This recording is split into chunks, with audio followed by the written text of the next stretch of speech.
Saat pemilu Amerika Serikat 1976, Jimmy Carter adalah sosok relatif baru secara nasional dibandingkan petahana Presiden Gerald Ford. Saat itu Jose Ramos Horta yang kini Presiden Timor Leste menjadi perwakilan tetap Fretilin untuk PBB. Tak lama setelah pasukan Indonesia masuk ke Timor Timur atas sepengetahuan Ford dan Menteri Luar Negeri Henry Kissinger. Menurut dokumen intelijen yang telah dipublikasikan. First time I arrived ever in New York was December 75 and stayed on.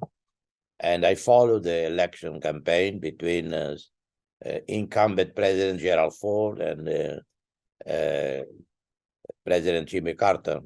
And obviously, the campaign pledges by President Jimmy Carter were very enlightening, reassuring. There were great hopes because President Jimmy Carter was the first president post-World War II and post-Vietnam who made human rights as a cornerstone of U.S. foreign policy. Carter akhirnya memenangkan Pilpres dan menjadi presiden ke-39 Amerika Serikat mulai 1977. Di bawah Carter, Amerika ternyata melanjutkan pasokan amunisi ke Indonesia.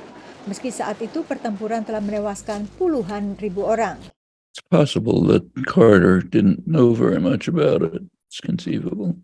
Because it was pretty much suppressed. There was very little discussion. Pengakuan serupa diberikan Presiden Carter dalam acara diskusi Demokrasi Now tahun 2007. There's so many different things that the president has to do that are pressing in crisis that you can't really expect any president, including me or my predecessors or successors, to know the details of things like East Timor. I wish I had, but I didn't. And most U.S. officials in the Carter administration did not think East Timor important at all. They thought Indonesia was important, and they saw East Timor as a distraction, and they wanted to really just make it go away so that they could focus on trying to strengthen their relationship with Indonesia in the aftermath of the end of the Vietnam War. Jimmy Carter akhirnya hanya menjadi presiden selama satu masa jabatan, dan masa kepemimpinannya dirundung sejumlah persoalan dalam dan di luar negeri, mulai krisis energi dan antrian panjang di pom bensin, hingga penyanderaan warga Amerika di Iran. Pada pemilu 1980, ia dikalahkan Ronald Reagan.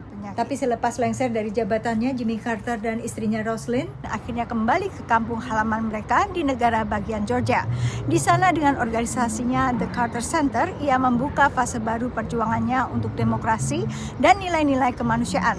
Carter sendiri akhirnya mengunjungi sedikitnya 80 negara untuk memantau pemilu, mediasi konflik, dan penanggulangan penyakit. Referendum Timor Timur tahun 1999 juga menjadi salah satu pemilihan yang dimonitor Carter Center. Atas berbagai kegiatan kemanusiaan ini, Jimmy Carter memperoleh hadiah Nobel Perdamaian. Even while he was in White House, putting human rights on the agenda of U.S. foreign policy, and what he did in after leaving office on social, humanitarian issues, on promoting human rights democracy around the world, far outweighed any aspect of his time as president, aspect that was negative in regard to Timor-Leste. While he was in office, I think President Carter, one of the most sustained attempts at introducing human rights into American foreign policy making. And for that reason alone, Jimmy Carter is a significant historical figure, not just among American presidents, but in the history of human rights in the last half of the 20th century. Dalam wawancara terakhirnya dengan VOA tahun 2019, Carter berbagi harapannya bagi masa depan Amerika. So I would like to see the United States in the future strive to be the #1 champion in the world of peace and human rights and environmental equality. Dari Washington DC, Yuni Salim dan tim VOA.